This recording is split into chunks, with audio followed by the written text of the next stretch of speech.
You know, Alex, I walked into the shop this morning and the thermometer was already nudging 85. My glue is drying before I can even get the clamps on, and the humidity has my cast iron tables sweating like they're at a high school dance. Summer is definitely leaning on the door. Well, at least you have an excuse for the sweaty brow now. I thought that was just the stress of those dovetails you were fighting yesterday. Speaking of heat, did I see you scrolling through pictures of a battery-powered cooler this morning? Is that where we are now? Listen, don't look at me like I've gone soft. DeWalt just dropped this 20V cooler, and I'm telling you, it's a revelation. I spent 2 decades eating ham sandwiches that have been swimming in lukewarm meltwater by noon. The idea of a steak staying actually frozen in the back of a truck without needing a bag of ice every 4 hours, it's enough to make a grown man weep. It's not just a luxury, it's about not getting food poisoning on a job site in July. Okay, fair point. No one likes a soggy sandwich. But let's talk about the real tool nerdery happening. Festool is going fully wireless by 2026. I thought their whole brand was being tethered to those giant green vacuum cleaners. It's a bold move. They're trying to cut the umbilical cord. For years, the Festool tax meant you were paying for this perfectly integrated system of hoses and wires. Now they're betting on the fact that we're all tired of tripping over cords. But the real earthquake, the one that actually made me put my coffee down, is this Craig Edge.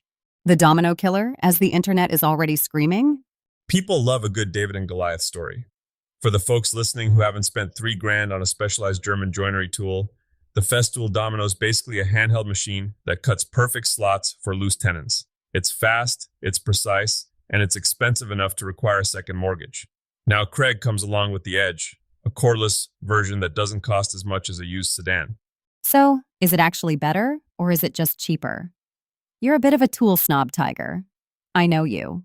I prefer the term curated enthusiast. Look, the Edge is going to democratize high-end furniture builds. It's like when everyone transitioned from hand-driving screws to using impact drivers. It changes the speed of the game.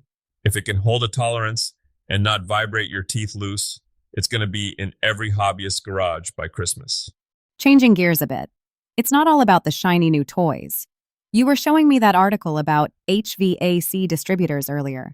It sounded a bit corporate for a guy who likes sawdust. It's the boring stuff that actually keeps the lights on, Alex. In the trades, we always talk about who has the best welds or the cleanest pipe runs, but nobody talks about the guy who sells you the pipe.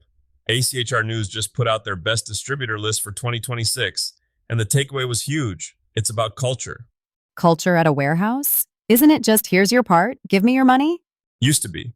But now, the successful shops are partnering with distributors who actually act like a business coach. If you're a shop owner and your supplier is just a vending machine, you're losing. You want a partner who knows your crew's names and helps you navigate supply chain nightmares. It's about building an ecosystem, not just a transaction. And speaking of growth, the Women in HVACR conference is hitting Indy in September. Built for speed, right? I love that theme. It feels like the industry is finally realizing that the old boys club is standing in the way of actual progress and talent. Precisely. If you're in climate control technology and you aren't looking at that conference, you're missing the smartest room in the building. The trades are evolving into a high-tech, high-speed career path, and the old stereotypes are finally heading for the scrap bin. Okay, so we've got the pros covered. But what about the maker moguls? The people trying to turn their garage hobby into a mortgage payment? Don't tell my old school woodworking buddies, but the money right now is in tufted rugs and resin. I knew it. You're trading in your table saw for a tufting gun? Not quite yet.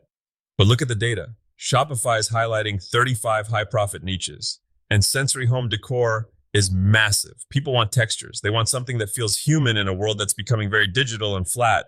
But the real trick in 2026 isn't what you make, it's how you show the mess. The messy middle, you've mentioned that before. People are tired of the polished, perfect final reveal photos. They've seen them a million times. To sell on Instagram now, you need that product tagging in your reels? Sure. But you need to show the moment where the resin spilled or the rug yarn got tangled. That's where the trust is built. Authenticity is the only currency that hasn't devalued lately. So, less look at this perfect thing I made and more look at how I struggled to make this for you. Exactly. It's the difference between a big box store and a craftsman. One has a barcode, the other has a story.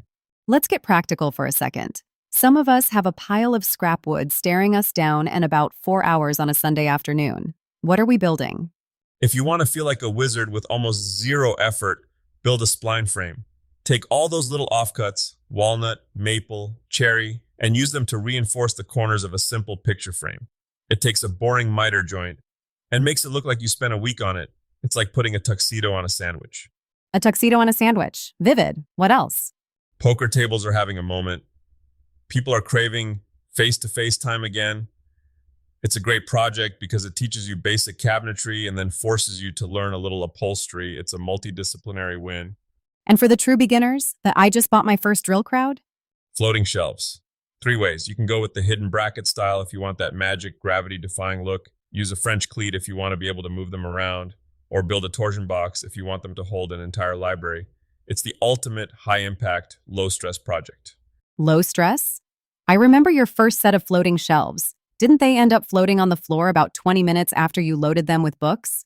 I was waiting for that. Yes, I learned the hard way that drywall anchors are not a substitute for finding a stud. I essentially performed a very expensive stress test on my flooring, but hey, that's why we do this, right? Every failure is just a very loud, dusty lesson. Well, we've covered a lot today, from high-tech coolers to the soul of the trades. What's the big takeaway for the TigerDen family this week? I think it's this. The tools are getting smarter and the markets are getting faster, but the core of what we do hasn't changed. Whether you're using a $500 Craig Edge or a $5 handsaw, the goal is to leave something behind that's better than what you started with. Don't be afraid to screw up a piece of wood, and don't be afraid to show the world that you're still learning. Stay curious, stay dusty. You said it. Now, if you'll excuse me, I have a battery-powered cooler to test out. I think there's a cold soda in there with my name on it.